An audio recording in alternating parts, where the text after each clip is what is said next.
Hey, in my Travel Wins podcast, I'm looking at Traci Callahan. How are you today, Traci? I'm doing great. How are you doing, Pete? Excellent. Having a wonderful day. Traci is a professional beach volleyball player, one of my favorite sports. And I thought Traci would be a great guest for the show, just with her background. She had a storied collegiate career at one of my favorite schools, Concordia, actually. Mm-hmm. As you can tell, it really one of your favorite schools? I grew up in Irvine. And I used to work Irvine's a great place. I used to work at the gas station at Michelson in Culver. So I know. Yep, I've been to that gas station. I had a lot of friends a lot of my friends that worked there went up to Concordia. That went to school there. Nice. So yeah, it was their job, so they can earn some extra cash. So I used to go up there quite often. Okay. Small world, huh? Yeah, it is. Been watching you for a couple of years now. And it's nice to see. And I didn't know when I first started watching, I didn't know the background. I just watching good players, like, wow, okay. And then you kind of start doing start following you on Instagram, and what a great story. Incredible work ethic. So what's kind of your background with volleyball? So I've had a really interesting background with volleyball.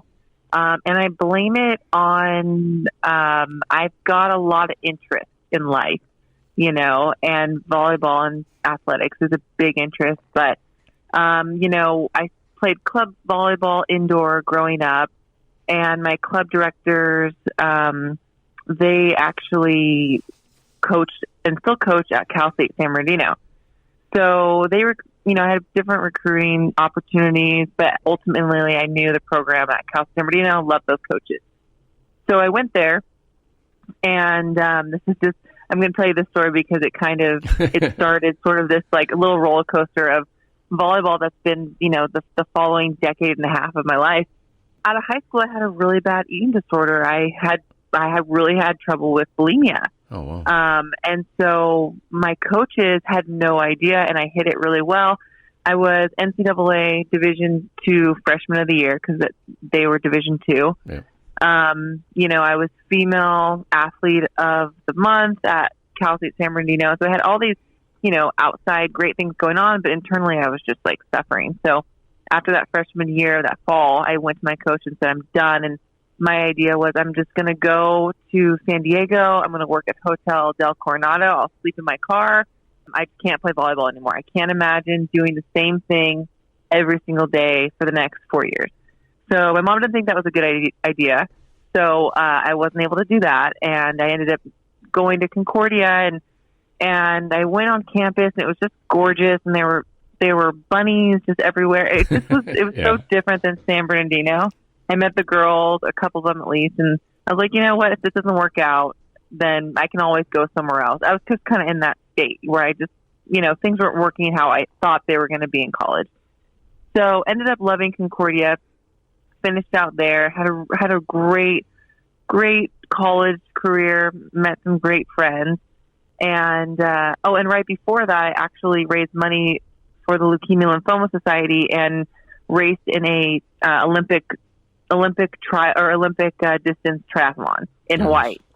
So that was right after so it was just kind of, there's been these little breaks in volleyball. So I played in college and finished in 2010 and was like, okay, I can either go overseas and play indoor volleyball and get a contract, or I can try to play beach volleyball in the AVP, which was doing really well at that time. And I decided I wanted to play beach volleyball. So I did a semester abroad. I lived in Paris. I just couldn't imagine spending more time in Europe in the cold and in the winter. Yeah. And, the beaches of Newport Beach was kind of calling my name. So started on the AVP, doing some of the U26 stuff. And what happened in 2010? The AVP went bankrupt. Yep. So there were no tournaments, nothing to play in. And so it was kind of like, shoot, what do we do now? So I had graduated, no tournaments to play in. I thought I should have played overseas. And then thankfully, some organizations popped up. There was Jose Cuervo, the NVL, and then the AVP was bought in 2011, had their first tournament in 2012. So I played in those tournaments in 2012.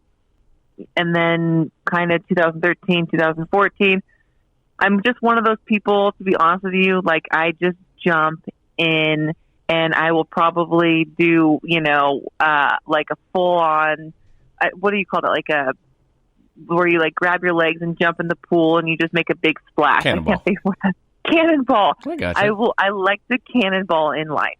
Okay. Okay. I gotcha. And sometimes people look at me like I've had people tell me like I overdo it, you know, and I'm going to burn out. And yeah, that's happened a couple times.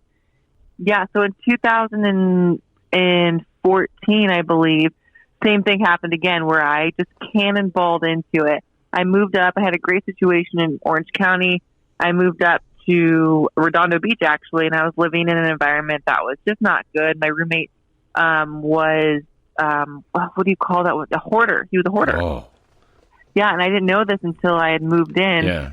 He was a friend of a friend, and it was a nasty environment. But I was like, you know what? I just have to stay focused. I would get up at 4:30, be in the gym in Marina Del Rey by 5 to practice.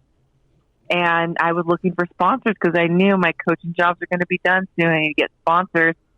And, you know, I met a couple people who, and I might have been naive, but I met a couple people who took advantage of that and honestly violated me sexually.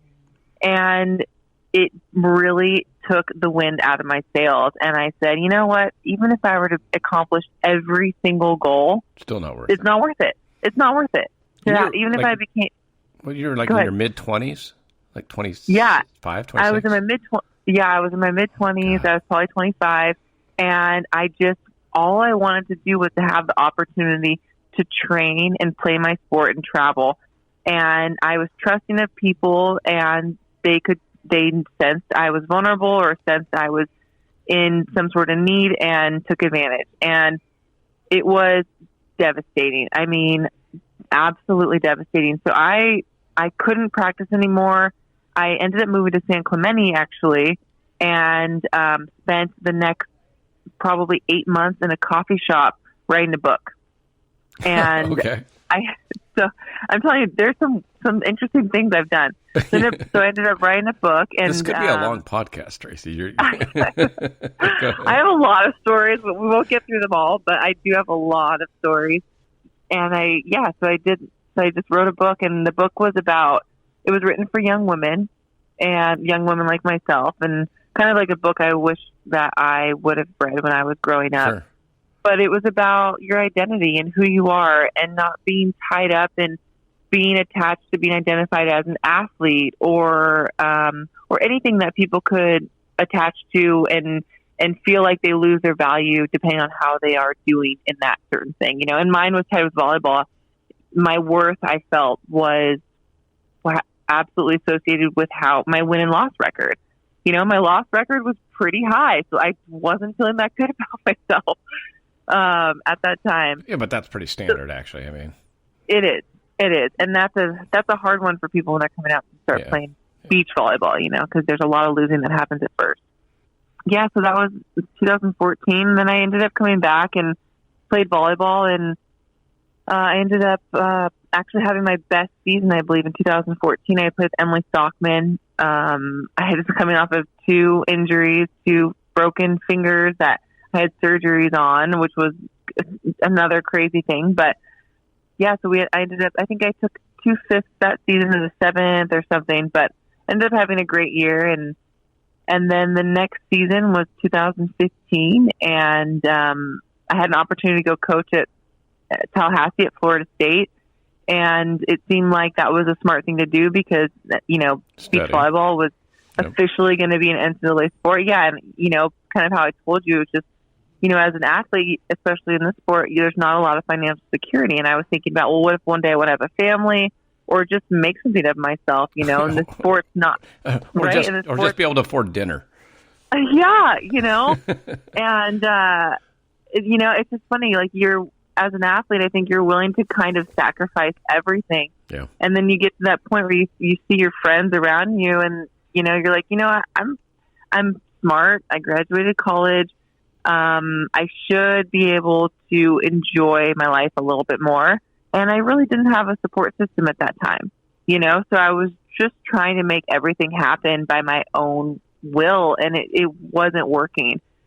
Yeah, so I went to Tallahassee, and I knew also I needed to learn more about the sport. I didn't have really any coaches at that time or prior, So I went to Tallahassee and, coached with Brooke Niles and Hector Gutierrez, and I learned a lot from them, and it was a great experience. We finished second in the NCAA that year. It was the first tournament of the season.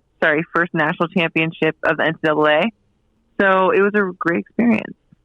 Yeah, so that was kind of, I thought I was done playing, and I really was. I had said I was retired and all that stuff, and when I actually moved back to California, I was I actually started working on a farm, an organic urban farm. I got really into that and what that would look like, sustainability and that sort of thing. Even had a chance to work on a bee farm and process honey. I'm telling you, I've been to a couple different places.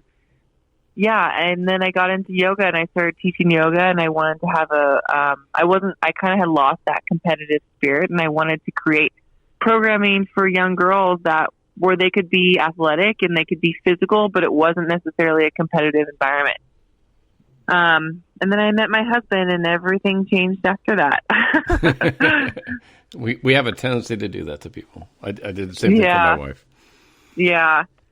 So how did getting married change you? Well, so I moved back up to Manhattan Beach to live with my friend in the fall of 2017. December 2017, and with zero intentions of playing beach volleyball ever again. And so then I met my soon-to-be husband. I met him, and that following summer, we just went to some. We were in the area, so we'd go to beach volleyball games. And like I said, Brittany Hochevar was my roommate, so I think she won a couple tournaments in 2018. So I watched her. And he just one day said something to me. He's like, and he had never seen me play. He's like, I just think you could beat these girls out here. And I'm thinking, you've never even seen me play. And my husband's really competitive. And I remember we were just kind of sharing each other like our bucket list of things. And one of mine was actually to be a defender on the world tour. And prior to that, I had never played defense. I'm 6'1", so 6'1", 6'2", and when I first came out to play beach volleyball, I'm tall, so you're a blocker. That's just kind of how people kind of, and I was an average sized blocker with kind of short arms, not necessarily big hands, okay jumper. But so for me, the biggest hurdle in all of this was, one, I've stopped and started playing the sport so many times that if I start back up again, nobody is going to take me seriously.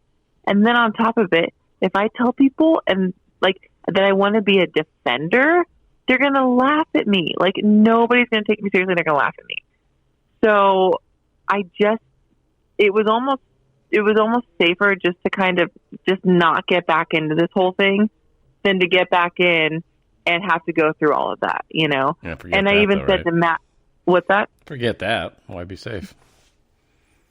Well, at that time I wasn't that courageous yet. I've gotten more courageous as time's progressed. Sure. But also I told my husband, I said, look, the last time I did this, I didn't have any coaching.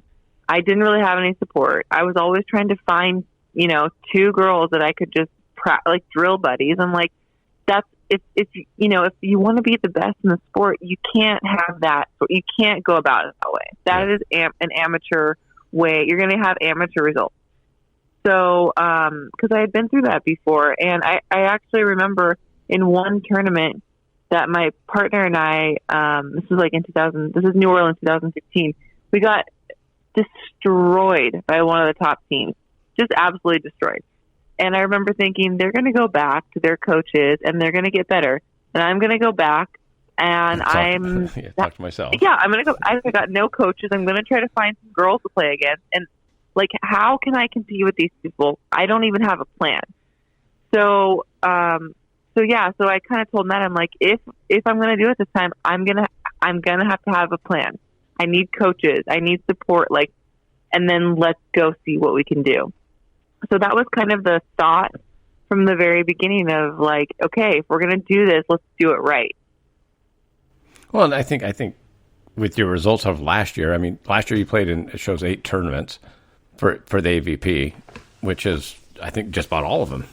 So yeah, which I is played the most in all you've of them. played in since 2011 or so.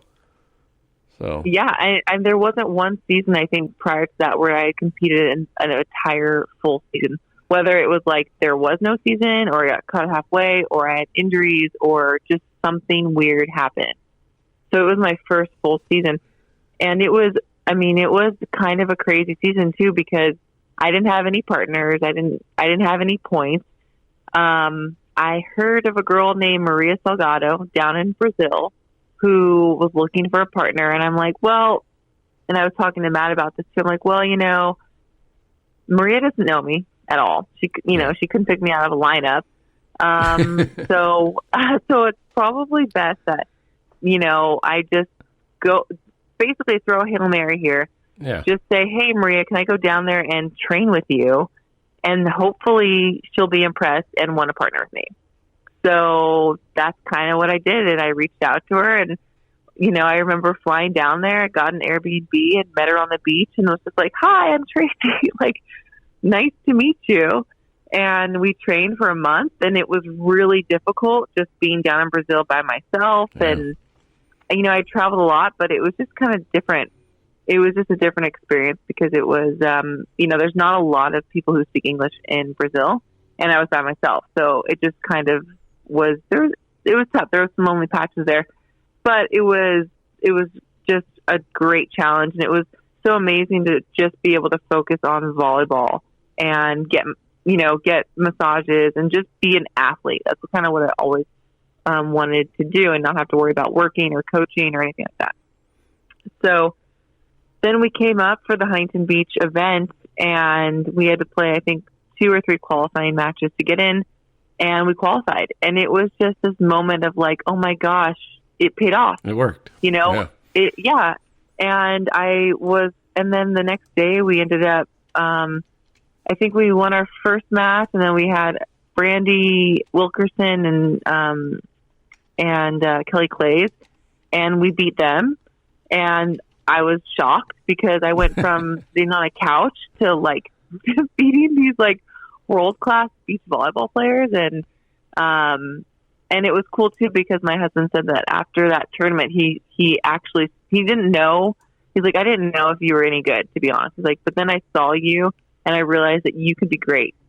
So, so then right after Huntington, I didn't qualify the next 3 tournaments, which was really disheartening and very frustrating. I stopped playing with Maria, and but then I also knew I wanted to be a defender, and fortunately Carly Wopat saw me as a defender, and we played in some tournaments together and did okay, but that really kind of solidified that changing of positions for me, going from a blocker to a defender, and then starting to work on defense and quickness, which wasn't really one of my strengths. So it's been like a big challenge not to just get back into it, but to really commit to the vision that I saw of being that defender and going after the world tour. So, I think if you have the vision and you can see it, the work becomes automatic. And, I think before, and the reason a lot of times I had stopped playing is I had lost that vision and that motivation, because it seemed like doors were closing. Well, and I just want to back up for a half a second. For my listeners that don't know anything about beach volleyball, there's only 2 positions. And right. You're a blocker or you're a defender. Blocker's up at the net and defender's back. And so that's like going from a defensive cornerback to a quarterback. I mean, it's a completely different mindset. Completely. Yeah, absolutely. So, and there were, I would, oh, go ahead. No, I was just going to say, because like if you watch beach volleyball and you don't know anything about it, you just go, oh, they're just playing. Whoever gets the ball, bumps it to the other person, and the other person sets it, and it's like, no, it's some people do certain things, So I just don't know. A lot of listeners might not understand that. So, when I hear that, I'm like, oh my God, that's huge. It is, and to do it in mid-season was, people, when I told people I wanted to play defense, they kind of laughed, to be honest with you. Like, no, not one person, I guarantee, ever thought that was a possibility. But I just kept thinking, it's not about, for me, winning tournaments and AVP. It's about, I want to be one of the best players in the world, and I want to be on one of the best teams in the world. And I look at teams that are doing well, and they're big athletic teams. So I'm like, if I can find a blocker who's bigger than me, and we can both, side out well, and I can get better at my speed and reading plays, like that's going to be an unbelievably difficult team to beat. So that's kind of why I kind of stayed the course. Mm-hmm. Even though I do think it maybe would have been more practical for last year, I probably would have made more money if I would have stayed as a blocker. I might even have more points going into the season, but, that wasn't what I saw was best overall. Well, and I talked to Casey Patterson, who's huge for a defender. He's 6'5", or right. 6'5", 6'6", and he's a defender. And I just look at the success he's had. It's kind of the same thing. I mean, being a 6'1" defender, if you can get your touches down and your quickness down, you guys will be hard to beat. Yeah, I mean, April Ross is probably 6 feet. Yeah. Her partner's 6'5", I guess. Yeah. So, yeah, it just makes both partners that much more threatening. And now, this year so far, you're going to partner up with Chrissy Jones, right? Yeah, so we've been training together. We competed in Cambodia together before the whole quarantine. So we're signed up for the AVP, and we'll most likely be in the qualifier. I was going to ask you, because they're coming up with 3 tournaments, like back-to-back weekends, right? Right. Or something like that. Yeah, in Long Beach. Yeah. No fans. No fans. So it'll just be interesting to watch that on. I think it's going to be on Amazon Prime again. Yeah, I hope so. And I'm planning on actually streaming all of my matches live on Instagram. Oh, nice. Just because for the qualifier, definitely, because there won't be any video, any cameras there. So they're not going to have. I was wondering about that. I was wondering if they're going to have some additional camera and hours because of the fact that there's no fans allowed, but I guess not. Yeah, from what I heard for the qualifier, they said no, but that could change. But I know for the main draw, yeah, they will. Yeah. Well, you just got to get to the main draw and you'll be set. Exactly. Well, God, you really brought up so many things. As far as I'm sorry. No. But now I'm like, because you brought up the fact that your husband is very supportive, and I met him under the tent at Manhattan Beach when I was talking to Kathy Wopat. Oh, cool. And your husband is there every match. And I don't think I don't think you'll get a more supportive person in your corner. That's got to be huge. It is, and that was, his support. I try to downplay it sometimes or give him grief because I'm like, sometimes it's just too much. Like I just don't want to talk about volleyball, But at the end of the day, really, it's having that support that's made all the difference for me, because I am someone who naturally loses focus. And then there's always like, oh my gosh, this life is so short. There's so many wonderful things to do, Yeah. And I can kind of go down that road, and I have gone down that road several times. And he's just been this wonderful anchor that kind of grounds me and just is like, keep going. I believe in you, but today, for example, and he comes to my practices sometimes, and today I just went out to a court and just did some serving and some defensive stuff. And I was like, hey, can you toss me some balls? Just like kind of a coach on one where he's just throwing balls and I have to run and chase them. And of course, he throws these balls that nobody can get these things. He's like, you just got to be faster. I'm like, oh my gosh, you're so annoying right now. Like, just help me. Don't try to make it so difficult. So it's funny. I mean, we're both learning he's learning how to be a supportive husband, and I'm learning how to allow him to be supportive in his own way. So it's been a while. I tell him, I'm like, with you, Matt, life is a roller coaster. It's just a wild ride. So yeah, it's fun. What do you think that, without getting too deep, but you brought up some really big issues there as far as the sexual abuse and all that and bulimia. Do you think that the trust issue, you have to, at a certain point, trust Matt that he's going to do everything that's best for you? Yeah, and I think,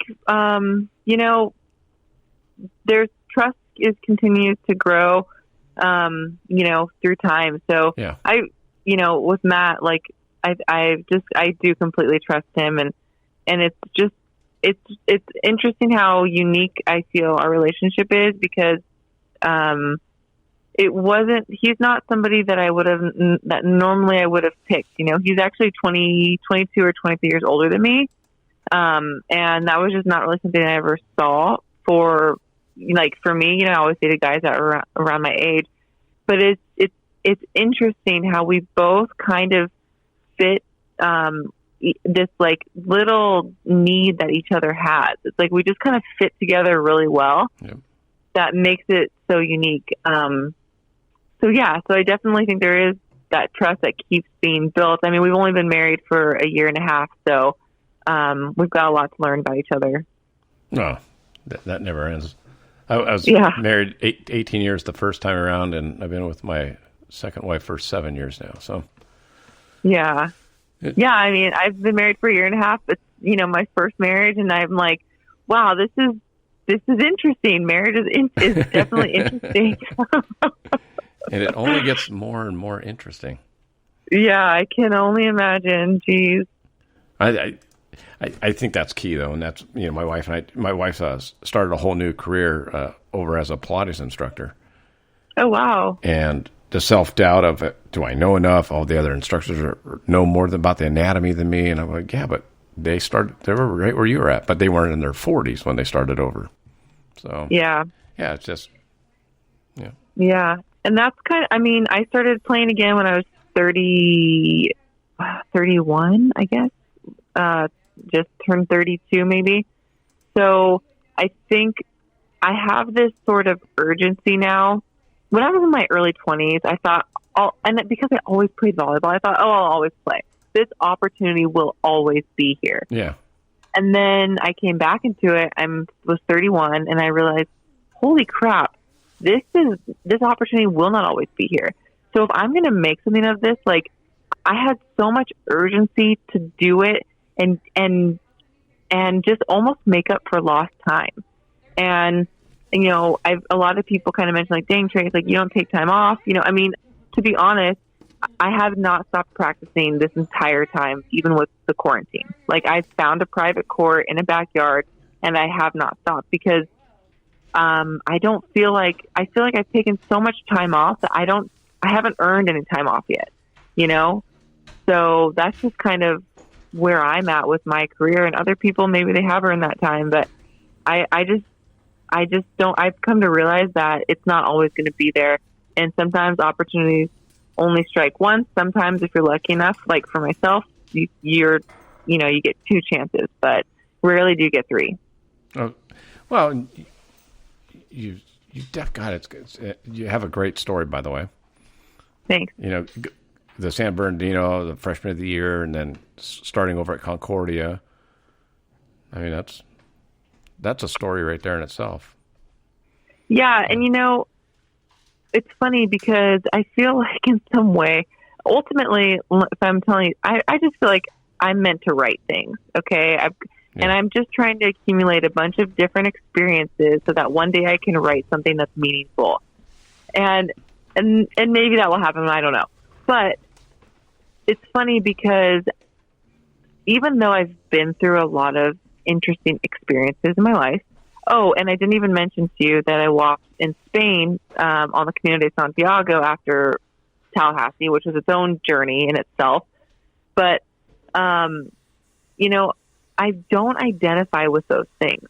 Like, I in high school and in college, I had a terrible eating disorder. I even went to outpatient care, and it was something I dealt with. But I would never identify with being a recovering bulimic, right? And I experienced sexual, abuse, but I wouldn't ever identify with being a victim of that.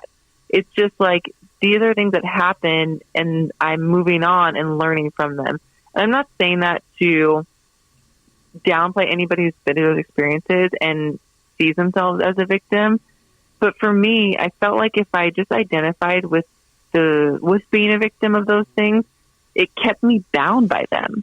And I see them like as more as learning opportunities, and moving on from them, and I'm sure there will be other things that I experience, moving forward where I will be victimized in some sort of way, but to stay in that place, I think, is it kind of, it's just not something that it's not something that I like to do. I don't know how to put that in better words, but I like to move on from the experiences and try to understand why I went through them, and then move on with my life, Well, I mean, everyone, we're going through a trying time right now, Right. And I know a lot of people are struggling.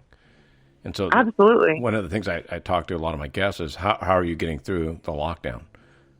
I've been through 3 different recessions / whatevers in my life, in my adult life. Mm-hmm. And, I remember 2008, I thought it was the end of the world.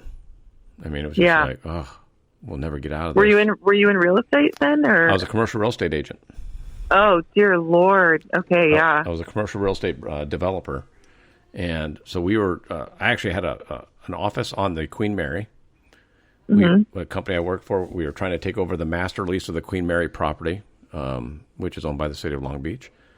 And we were going to develop that entire port of call down there, revamp the Spruce Goose Dome, and repurpose part of it.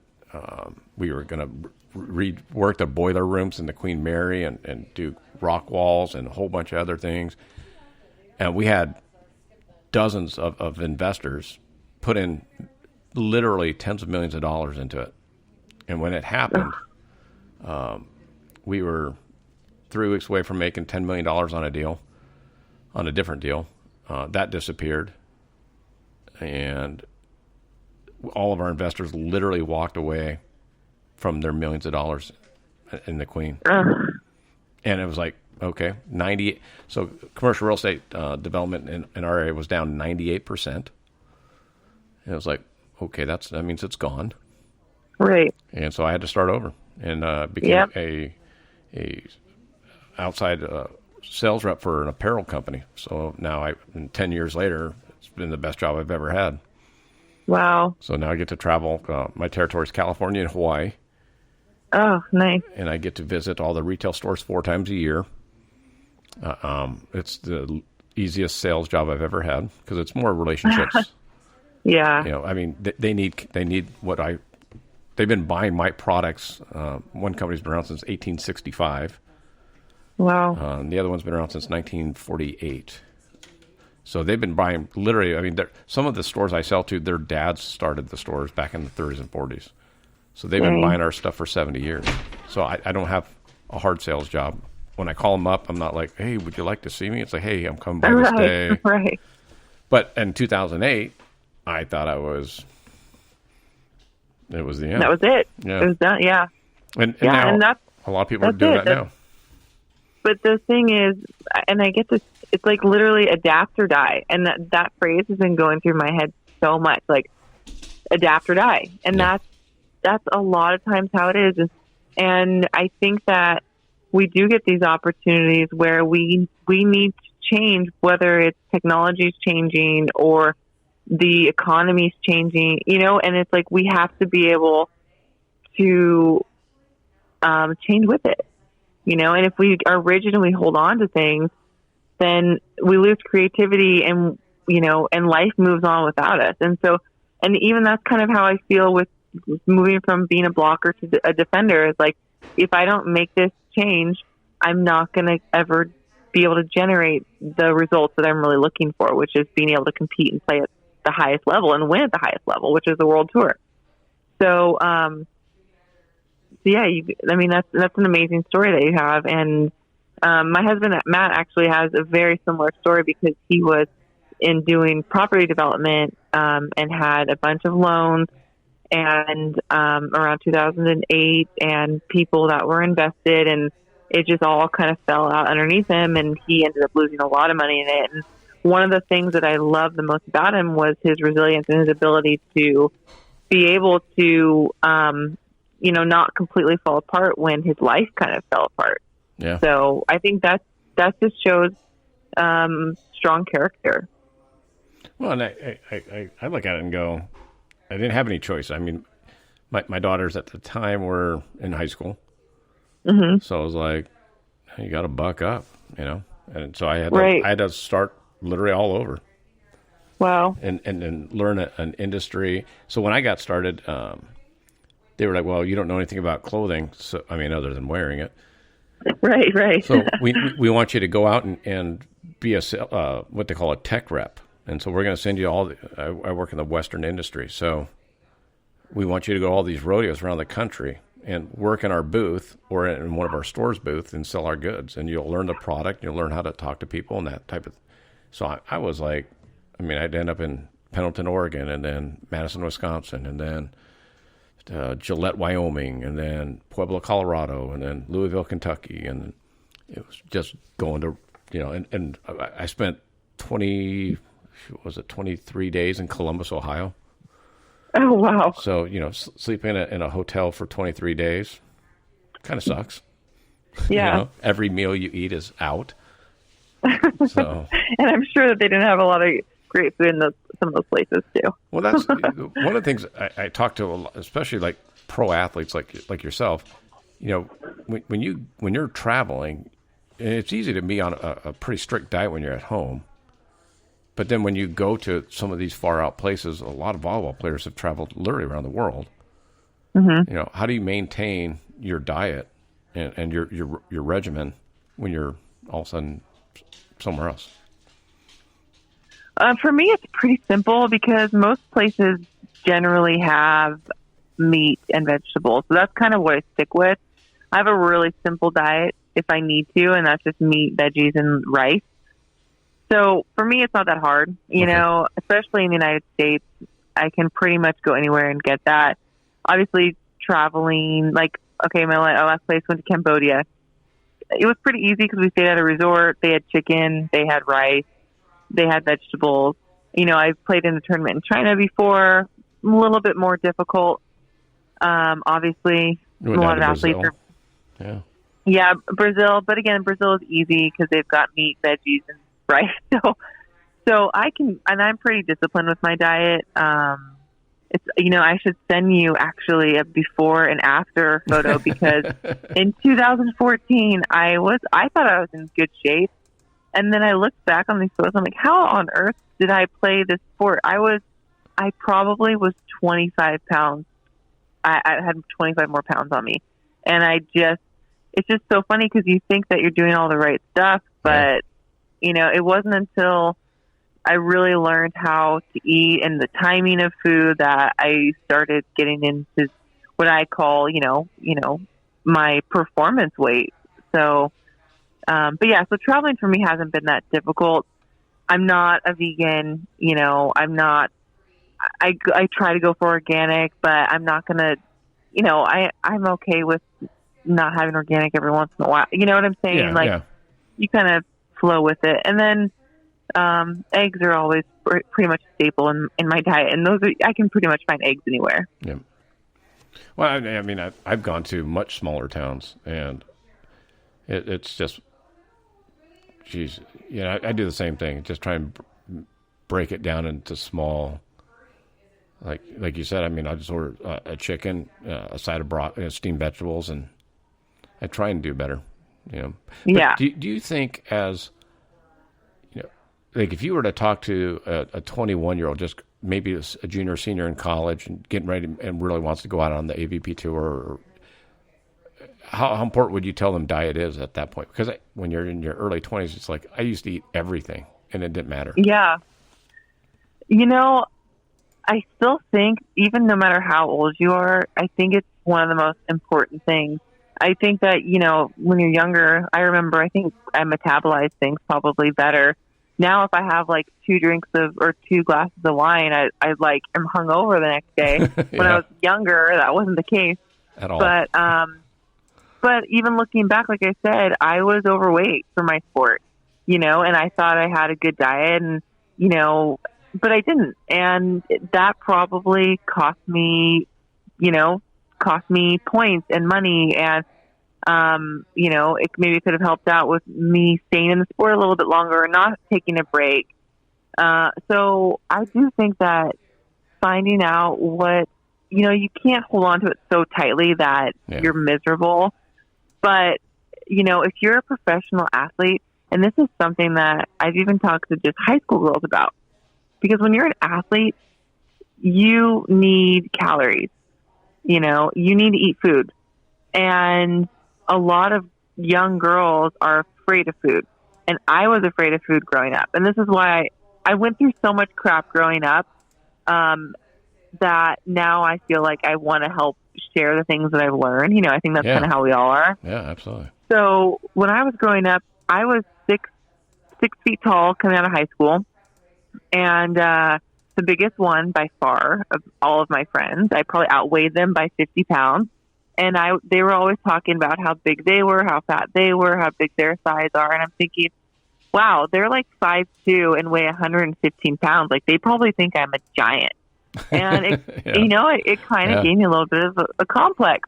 And I was afraid of food, or I didn't know what you eat as an athlete. So I think it's really important for all athletes, if they want to perform if they're curious in any way how to perform at their highest level, you have to include the nutrition and the diet, because it's not just that. It's not just about how you look, but it's also, it really has to do with how well you're recovered, to be able to do it the next day and do it the next day. Those are all the things I wish back when I'm close to your husband's age. And I just remember being back when I played football and all that, we just ate. We never talked. Nobody ever talked about diet and all that, even in the college level. It was just like, I just eat more. It was literally eat more. Right. It was like, okay, well, I'm going to eat more then. So well, you probably need it though too. Football's a little bit different than volleyball. Well, yeah, that was it. My wrestling coach was telling me to lose weight and cut weight, and my football coach was telling me to gain weight. So that was a bad combo for me. Yeah, stuck somewhere in between. Yeah. So I had I quit wrestling my junior year of high school because I couldn't keep cutting 25 pounds every year, and I weighed nothing. Oh gosh, that sounds miserable, to be honest. Well, yeah, and it was. And then I got sick a few times because back then, now, like I talked to UFC, pro MMA fighters, and like I just had a female MMA fighter on my show. And now there's a science to cutting weight. But back 35 years ago, it was stop eating. And it was like, okay, well, I'm not going to eat for 2 days, It's like, well. Oh, geez. And so you get sick when you don't eat for 2 days. Yeah. So, that was just, and I was like, I don't want to do this anymore. It's like, nope, no more. So I think, I think it's good that you're important. sharing it. Yeah. That you're sharing it now is awesome. I think you got a couple different books in you. I'm telling you, I do. I have a couple different books in me. Have you ever thought about being a speaker? Not. If I were to go around and do speaking, I do. I do find when I coach, for example. Yeah. I think one of the best things about me as a coach is that I'm very encouraging in a very direct way with my athletes. So that's something that I have considered. I think it's just finding the right message. And that would be, the right message. Like I said, I probably have a couple messages, in there, but, finding the right message and the right audience. I really do have a heart for young women and for the struggles that girls growing up have. Because I think I experienced a lot of that, and I'm very aware of when girls are going through things that I've gone through. So that's probably something I'd like to later on share more of. Yeah. I would say probably. Because I talk to a lot of TEDx speakers, and I don't have the guts for it, but at least not yet. That's why I like talking to other people. But I know they had the TEDx in Manhattan Beach. I know. I haven't been to any of those before. Do they just have the one, or is it ongoing? They're ongoing. I think the TEDx are 10 to 15 minute speeches. They're not long. Okay. And they allow you to use some PowerPoint and that kind of thing. And then they have the TED Speaks, which are the big ones. Right. I think that's a half hour or 45 minutes, something like that. But the TEDx is like it's a qualifier, and then the TED Talks are the main draws. Okay, now you're speaking my language. Yeah, no, I'm trying to put in your lingo. and if I ever use the wrong lingo, just correct me. I don't mind. But as far as blocker, defender, or offense, I'm trying to. I started watching beach volleyball in Karch Karai days, and mid 80s, 86, 85, 86, 87. I was playing a lot, just down at the beach, and it got really big with Steve Timmons and Red Sand, and some of the other. But then it kind of just disappeared for a while. I was kind of shocked. Yeah, I know those were the good old days when there were 28 tournaments in the summer. Yeah, it was everywhere. I mean, it was literally everywhere. And I'm always surprised because for my listeners that haven't been to a tournament, you literally get to stand next to Olympic and world class athletes. Right. I mean, they're all free. I mean, you can go watch for free. And yeah, it's amazing. I remember the first AVP I ever went to was actually in 2009. I hadn't been to any tournaments before that, but that was the thing that I was just starstruck because I was walking and Mike Lambert was just, big guy just kind of walking right past. I'm like, oh my gosh, there he is, and it's like, and then I went and sat on stadium court and I'm watching these athletes that, it was right after the Olympics and Phil and Todd had won and here they were playing. I think that was right after the Olympics. So it's really an incredible experience, and the fans are really a part of that experience. Absolutely, especially like outside the stadium courts. You get 6, 7, 8 deep. When you start getting into the main draws and all that. But everybody, it's. You're still, I mean, if you're 8 deep, you're not seen as much, but you're 15 feet away from the edge of the court, Right. It's a bizarre thing. And the thing about beach volleyball is you see the vulnerability. You can feel the momentum changing. Oh, yeah. So it's this very raw experience that you get to have with the athlete as they're going through it. I mean, beach volleyball is one of those sports where it's such an individual sport, but yet you play with a teammate, because if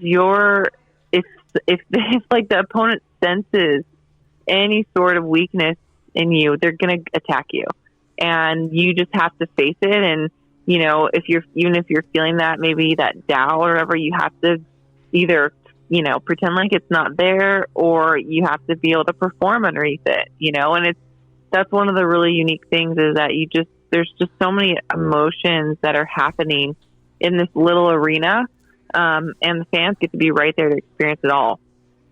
Yeah, and you just never know what's going to happen. I tell a lot of the people I work with, and because I took a lot of pictures of the last couple tournaments I went to, because I'll bring my Canon down there with me, and like, oh, you're taking great pictures and all that, and I go, the only bad part about being a 5'10" man at a pro beach volleyball player is you feel like a midget. Yeah, well, that's pretty much in Manhattan Beach in general, or maybe Hermosa. I don't know what it is, but everybody's tall. Well, you go to a pro beach volleyball player and 6'1", 6'2", 6'3" women are walking by you, and you're like, and then the men are like 6'5", 6'6", 6'7", 6'8". Oh, yeah. You got ex-NBA players walking around. You got Phil Dawes walking around. You're like, oh, right. I feel like a teenage kid. It's like, oh, my God. So, I know. My husband's actually, on a good day, he's 6 feet, but he's probably more like 5'11", 5'10" and a half. And it's so funny because I'm obviously taller than him. I'm 6'1" and a half. And he says the same thing whenever he goes to tournaments. He's like, I swear I'm a tall man. I know, that's exactly it. I'm not. I'm like, when I'm out in the real world, I'm like, I'm average. 5'10", 190. I'm like, okay, I'm good. Yeah. You go there, it's like, Oh, you're 6'8". Okay. And you're in shape, and you're cut, and you're ripped. Oh, okay. I did a little clinic that Jeremy Casebear put on last summer with the McKibbins brothers, and I was like, oh, I haven't played in a while. I mean, the endurance for beach volleyball is crazy. And then you guys have you could have, especially if you're starting the qualifier, you could have three matches in a day. Oh yeah, easy. And that's 3 matches, qualifier just to get in. Oh, 3 matches the first day. Oh, you keep winning 3 matches.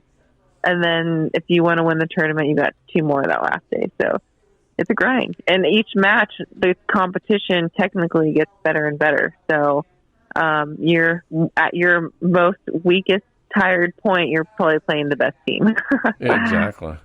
Well, I think that's the one thing that blew me away when I really started following volleyball players is, and I just want to make sure my listeners, like, if you ever get a chance to start following them, because you'll see the off-season training and the gyms, the workouts, the exercises, the injuries, all that leads up to getting to watch them play a fun sport, a beach sport.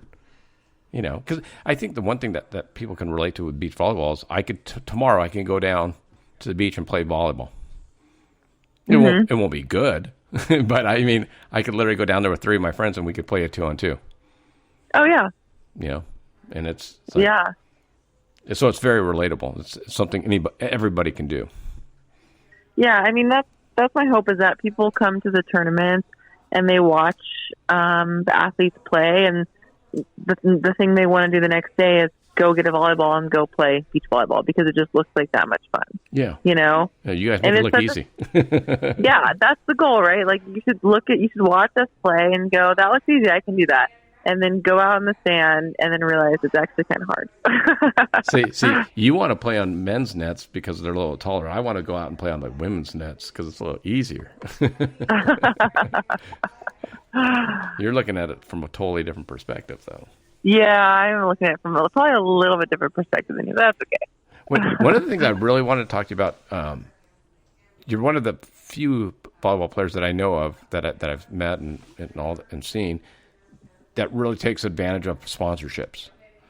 And a lot of athletes, even in, because I come from the Western industry, like rodeo, and they just don't look at it that way. They just look at it like, well, I'm an athlete, but I'm a cowboy, and and I go rope or I ride a bull, but that's it. And then you got the other athletes that go, hey, if I've only got a limited amount of time to do this, it's a unique thing. Let me try and get some sponsorships. How do you perceive sponsors with what you do? Well, when I got back into it, I realized that I'm going to need a couple things. One, I need a coach, which is probably the most important thing. And coaches need to be paid for their service. I mean, coaches are invaluable, and it's unfortunate the sport of beach volleyball in the United States doesn't have a lot of money, and coaches who are, sometimes like just amazing coaches and mentors, and they have such a skill and a service to provide that's really unique. They just don't get compensated, and then they end up not being able to coach because they also need to make a living, or B, they go and coach in college where they're probably making a decent living, but it's what's happening is all the good coaches have to go and coach somewhere else because they need to make money. So I realized if I'm going to find a coach that's going to want to stick with me, I need to pay them. So that was a conversation I had with Matt, and I was fortunate enough to be introduced to the owners of my sponsor, Horse Soldier. They're out of Tampa, and they're a really unique group of guys. They are ex-military men, Green Berets, actually. Their story is really unique. They, after 9/11, the United States sent out this secret mission, and they sent out these soldiers to Afghanistan in retaliation and trying to find some of the people there who had bombed us. And some of these guys were on that mission, and they ended up riding horseback through Afghanistan. And it's a really cool story. And it was kind of kept secret, I think, until like maybe 2012, and then it was allowed to the story was allowed to, be made public, I guess. I don't really know all of that stuff, but they actually made a movie about it called 12 Strong. I think Chris Hemsworth, or one of the Hemsworth brothers, You're right. stars in it. But so these guys are just really cool, and they are all about service. And that was something that was like really unique in my first conversations with them, is that they're like, hey, look, we want you to win, but really we want you to just live a good life and represent our company well. And so, I've really tried to work with them and represent them as best as I can. And it's been challenging because we are in, in this sort of like post-pandemic quarantine state, and there are no tournaments. So it's like, well, how do I represent the sponsor when there are no tournaments? Fortunately, Chris and I did really well in Cambodia, so that was a good showing for them, showing them like, hey, because they've been with me since last year, since I think just after Hawaii, and so and because of them, I've been able to train with my coach Eddie Matthews, and be able to work in the gym, and I really haven't stopped. And if they wouldn't have supported me, that wouldn't have been possible. So, and I've had a couple conversations with like up and coming beach volleyball athletes that have the dream, to come out to California and they want to play beach volleyball. And my first thing is like, you need a way to be able to pay for it, because that's something that like, I think we just forget about sometimes. Like, you have to be able to pay for your sport, and it's not free. And if you get it for free, it's probably not going to be that good. So, so that's something that's got to be one of the first things. Like, that's got to be one of the first things that any athlete tries to figure out for themselves. And it's just one of those things where you just keep knocking on doors until somebody opens it. How much time do you think you've spent, or do you now spend actively working with your sponsors or post or whatever? I mean, how much time are you spending with that? A significant amount of time, from having to go take photos or ordering like products, there's sometimes there's just like products that I'll order, and it's not necessarily a part of my contract with Horse Soldier. So I'll order bourbon and send it to people or just do different things that will just help put this brand in a really good light, or bring more attention to them. And so there's a lot of time, and not just with them, but also finding alternative sponsors too, because you don't want to just put all your eggs in one basket, because what if something changes? What if this company goes through hard times, or what if they decide, hey, we're going in a different direction, it's not really what we were thinking. So you kind of always have to be looking for connections with people and finding the right companies and it's not just about like, hey, I need to find a company that's going to give me money. Like it can't work like that. Right. It always has to be, how can I be of service to this company? How can I bring value to them? How can I increase their marketing arm or whatever, So it's always got to be, how can I help this business? And that's kind of where when I look for sponsors, that's kind of what I'm trying to look for. The reason I mentioned it, because I think you really look at the sponsorship and even beach volleyball as a business. And I don't think a lot of people do, especially the younger people, whether you're in high school or even in college now, looking to go pro. It really is a business. Yeah, and you know what? I have to give full credit to Matt, my husband, about that, because he is a businessman. Yeah. And that was the first thing he said to me, is like, if this is a business, you have to treat it like a business. And so I've had a lot of like growing up to deal with that, because I didn't treat it as a business before. In fact, I kind of, even though I claimed that it was my profession, I treated it more as a hobby, just because I didn't know any better. And so now I'm just really seeing like, no, it actually is a business, and you should make money with the work that you do. Absolutely. And, and it might look different than just like a 9 to 5 hourly wage. That's fine. But if anybody thinks she has it easy, follow her on Instagram. I do like to train a lot, that's for sure. But you know what? I learned that in Brazil.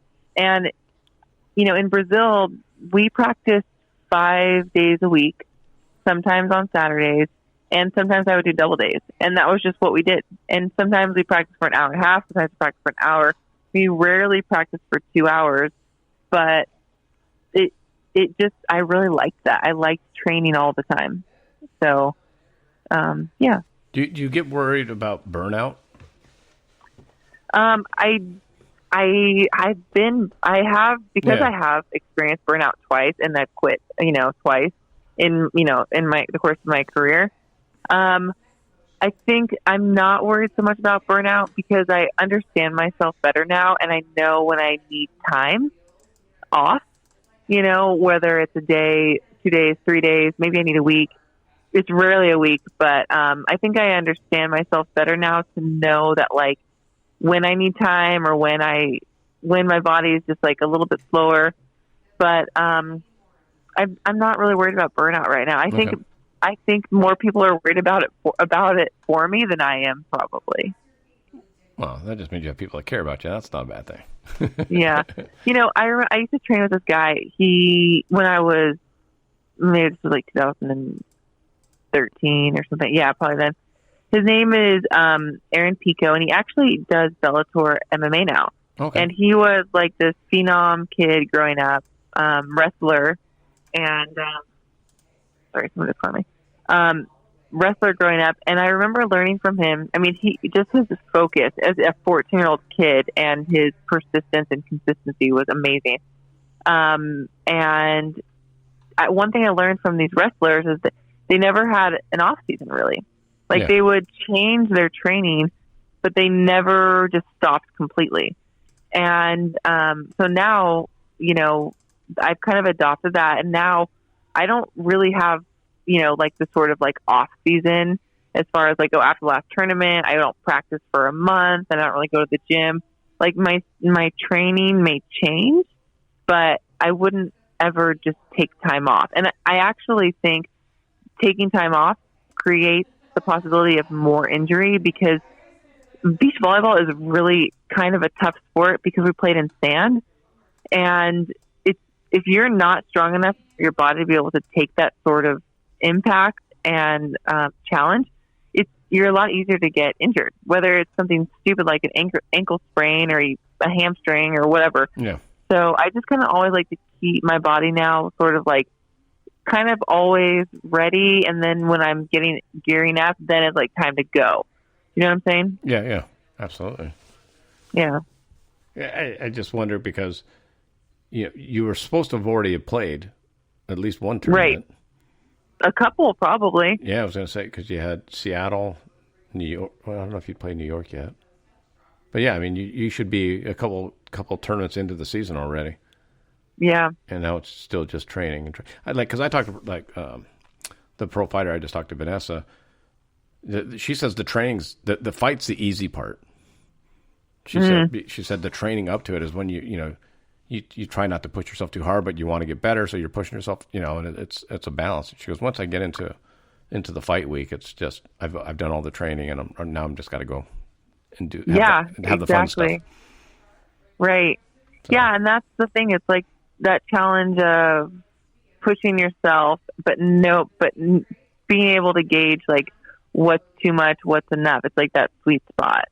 Yeah. I think for me, that it's been really challenging because there's been so much back and forth on what potentially might happen. And it's difficult because you get in these, you train with different people maybe throughout the week, and you're having the same conversation with every person. Like, oh, what tournaments are there going to be? I don't know. What's California doing? I don't know. What's the mayor of Los Angeles doing? I don't know. This is closed again. Did you hear this might happen? There's no international. So it's easy to get caught up in all of that and just get disheartened. And I've really tried. I mean, I've been a part of those conversations, but I've really just tried to, in my mind, say, nope, just continue business as usual. your only job is to get better, to keep improving. And when the opportunity is there, then you'll be ready. But the last thing that you want to do is not be ready because you didn't expect there to be any tournaments or because nobody else was getting ready, you know? And I'm like, no, this is, for me, I mean, if I'm being honest, I took all those years off. So for me, I'm like, oh, great. Everybody else can take time off right now. I get to catch up because I took so much time off before. I'm just getting started. So, I hear you. Yeah. So I'm just like, this might have worked out really well for me.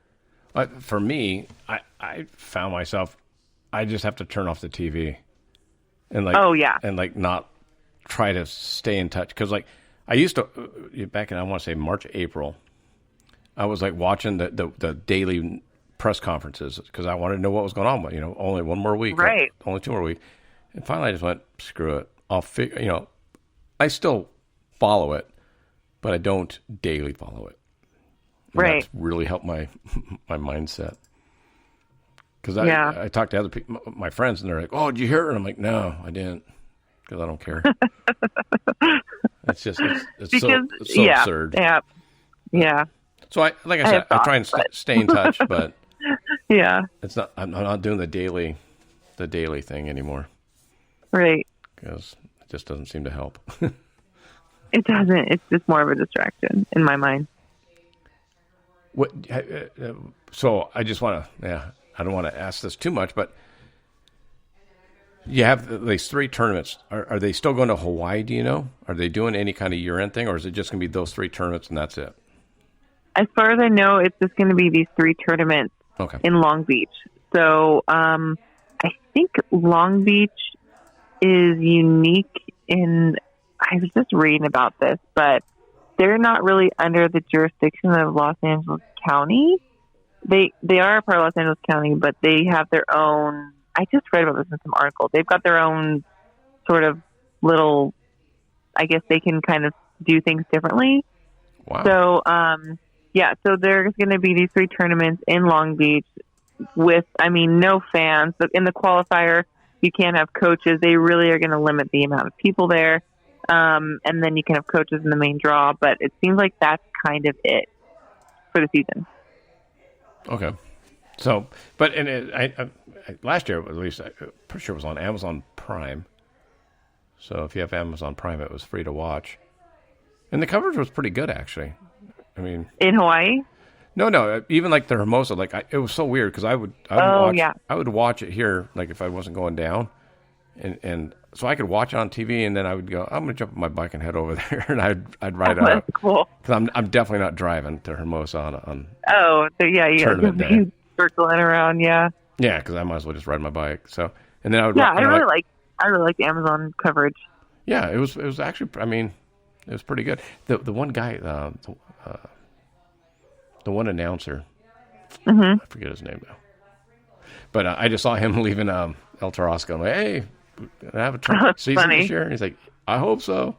So yeah, I think that's the cool thing Kevin about Barnett is his name. There you go. He's a nice guy. Yeah, and it's just cool because you get to see, like I said, if you go down to Hermosa, you get to see all these Olympic world class athletes practicing. I saw Casey Patterson last week when we were skating by. They're just out there practicing. You're out there playing a lot. So yeah. It's a cool sport. It's a little bit different. Yeah, if you're into volleyball and beach volleyball, at some point you got to make it out to Hermosa Beach and just take a walk on the Strand at 9 a.m. and just see all the practices going on. Pretty cool. Exactly. So, what else? What else do you have to talk about? You got a book. You have several books potentially. But you have horse soldier bourbon. Yep, horse soldier. Right now I'm just really kind of focusing on volleyball, which is that's good though. It's been really good for me because I do have the ability to kind of get sidetracked into different projects and wanting to do different things. And But ultimately, I realized that volleyball is going to be, I think, a great vehicle for me to kind of, even for the rest of my life, And it's funny because sometimes, just natural conversations, people, oh, what are you going to do after volleyball? And for me, I'm like, I haven't even gone far enough in this sport to be able to open up doors that I don't even know about yet that could possibly exist, to be able to answer that question. Because what I've come to realize, and, this is how I met my husband and how I've just experienced different unique things in my life, that there's no way I could have predicted if I would have said, oh, in 5 years I'm going to be doing this. There's no way, and I love that about life. I love how life is, in many ways, like just magical, and just that things come into your life that you could have never expected, whether it's opportunities or people.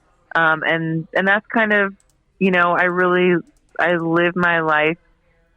I have a lot of faith in my life, and I really follow that. And I feel a lot of times very guided by God and by things. And so I really try to stay true to that. And then just kind of trust that all the hard work will create new experiences for me and new opportunities. Yeah, it's so interesting you said it, because that's literally why I started the podcast. Oh, wow. That's cool. Because, it helped that both my daughters graduated college and they're living on their own and all that. But because you have so much time in a day, and how do you affect and how do you meet more people? How do you learn more things? That was always, so I coached high school lacrosse for 6 years, and it was great to be able to affect those 20 girls a year. But how do you do it on a bigger scale? Because as you get older, at least for me, I was like, man, clock's running. I didn't in my 20s and 30s, I didn't think about it that much. Late 40s, now I'm in my 50s. It's like, clock's running. How do I make a difference in people? Yeah. And you know what? I'm really glad that you said that, because I think that really is at the heart of what I've always wanted to accomplish. And I think it's at the heart of what a lot of people want to accomplish, is you just want to make a difference. Yeah. And you want to leave it better than you found it, and you want to help people who are suffering, and you want to give people hope and encouragement. And, I think these are just these innate things that we're born with. And in a lot of ways, though, that thought has been what's attracted me from the sport too, because professional sports is a really selfish endeavor. Yeah. Because it's all about you and your training and your performance, and you got to get this and that and blah, blah, blah. It's all about your name. And that actually bothered me for a long time. And I was like, well, what's the point? Who cares? Does anybody remember really who won gold medals, 4, 8, 12 years ago? Sure, maybe in one sport, because volleyball, of course, we all know, but the swimmers and people commit their entire lives to these things. And it's like, but who remembers? It's on to the next, on to the next. And so that thought kind of was like, ooh, well, then what's the point? Why am I wasting all this time when maybe I could be getting into, more farming, sustainable practices, something that's good for the earth, and these thoughts really kind of distracted me. And that's where I eventually had to come back to no, it's I just kept coming back to volleyball, and it's no, this is the path, but it's not just, but it can't be, I can't, this is the path, but the way I live out this path has to be different than it being all about me and what I'm doing. You have to give back. You have to encourage and help bring up the people around you. And actually there's this saying, this phrase that I guess I've adopted, and I kind of hashtag and all stuff, but it's elevate the game, elevate the planet. And I came up with that just on a whim, but the meaning of it is, if you raise your game, you're going to raise the game of the people around you, and ultimately you're going to elevate everybody.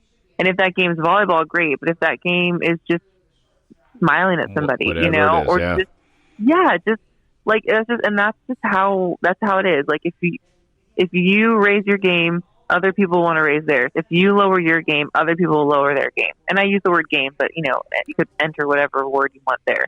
Sure. Like, and it is like you do raise or bring down people around you, and it's just very simple. And that's what I want to do with beach volleyball. Is I want to play it and live it in a way that it encourages other people to work hard and to get the most out of what they've been given. I'm going to ask you a question. I don't think you can answer it for all beach volleyball players, obviously. Okay. But Jeremy Casebeer, when he did the clinic last year, and he had just won his first tournament, and all that, and he did it with the McKibbins brothers, and the fee for the free clinic with 3 absolute world-class athletes was a donation if you have it, and all the money went to the Surfrider Foundation. But the other thing you had to do was spend a half hour cleaning up the beach, and he provided the bags. Yeah. And I'm like, that's a guy that's putting his money where his mouth is. Yeah. I met Jeremy. Oh gosh, I was at I think I was at Seaside a long time ago. I don't remember. It was one of those tournaments that wasn't an AVP, but it was a really fun tournament. And I remember one of the first conversations I had with him. He was talking about his undergraduate degree. I don't remember what it was. There's something in ecology He's all about sustainability Yeah. And I remember just having a conversation with him, and it really has seemed like he sees that as well, that there's more to the platform that he's been given than just being a great volleyball player. That's why I think maybe not now because you're so focused on the seasons and all that, but you could have a huge speaking career. You got a great story. So. Oh, thank you. If you ever put that together, I think it'd be awesome. Oh, okay. I will keep a note of that because I think it will be something I would like to do. Yeah, I mean, just writing the book is because I get to ask, what are you going to do with your podcast? And I'm like, I don't know. It literally just started off as a hobby. Yeah. And all of a sudden it's like, oh, you're getting some well-known people. What are you going to do with them? I'm like, I don't know. I got asked this week, what about sponsors? I'm like, I've turned down a couple small ones, but because I don't want it to be about money at this point. And it's like, but yeah, I don't know. What am I going to do with it? And that's, I had the one story I'll share with you because I think it'll make sense. I asked a female commercial airline pilot to be a guest on the show because I wanted to ask her what it's like, and she said no. And usually I don't get a response. If it's a no, they don't respond. Right. But she said, "Hey, I really appreciate it. I don't want the press. I don't want the publicity for myself. But I have a friend that might do it." And so you put me in touch, and the friend said no. And so I'm like, whatever, just keep moving on. And 4 or 5 months later, she sends me a LinkedIn message and says, "Hey, I don't know if it's still available, but I'd like to, if you'd still like to have me as a guest, I'd love to do it." I'm like, wow, okay. So I asked her, I said, "Hey, what was the deal?" And she was mentoring high school girls, and she was talking about going out of their, make sure you go out of your comfort zone. And she had flown C-130s in Afghanistan and Iraq. I mean, she was a combat vet. And now she flies for a large commercial. And she was telling the high school girls, make sure you do things out of your comfort zone. And they said, what have you done? They've put it back to her. Said, what have you done that's put you out of your comfort zone? And she went, fuck, damn it. Uh-oh. So she contacted me because she had to do something that put her out of her comfort zone. That's cool. Yeah. It was just like, okay. So I think you got it in you too. Well, thanks. So, what's the best way for people, my listeners, to see what you got going on? So right now, I would say Instagram is probably the best way. I'm pretty much active on that every day, whether it's mostly through stories or also in, obviously, throw up some posts a couple times a week. So that would probably be the best way, and that's at Callahan Volleyball. No spaces there, obviously. And then, we are in the works of putting together a website, but that's not up yet. So that will be coming later on, but I would say probably Instagram is the best way. I do have a Twitter, but I'm just never on it. So I just found that Instagram's kind of the most user-friendly platform for me. I hear you. So it's. I've tried TikTok, but I can't get on it. I can't figure it out. I got an account and I haven't made a video. I'm like, it's not. I don't know. Yeah. But so Callahan Volleyball. Callahan Volleyball. Yep. And I'll make sure to put that in there. And then if and or when you get your website set up, I can put that on, as a link on my website as well. Oh, awesome. So, yeah. Well, thank you so much for your time. I appreciate it. And it's been wonderful chatting with you, Pete. Thank you. Man, I can't wait to watch you on Amazon Prime at least this season. Yeah. So, thank you, and I will see you on Instagram. All right. Thanks, Traci. Thanks. Bye. Bye-bye.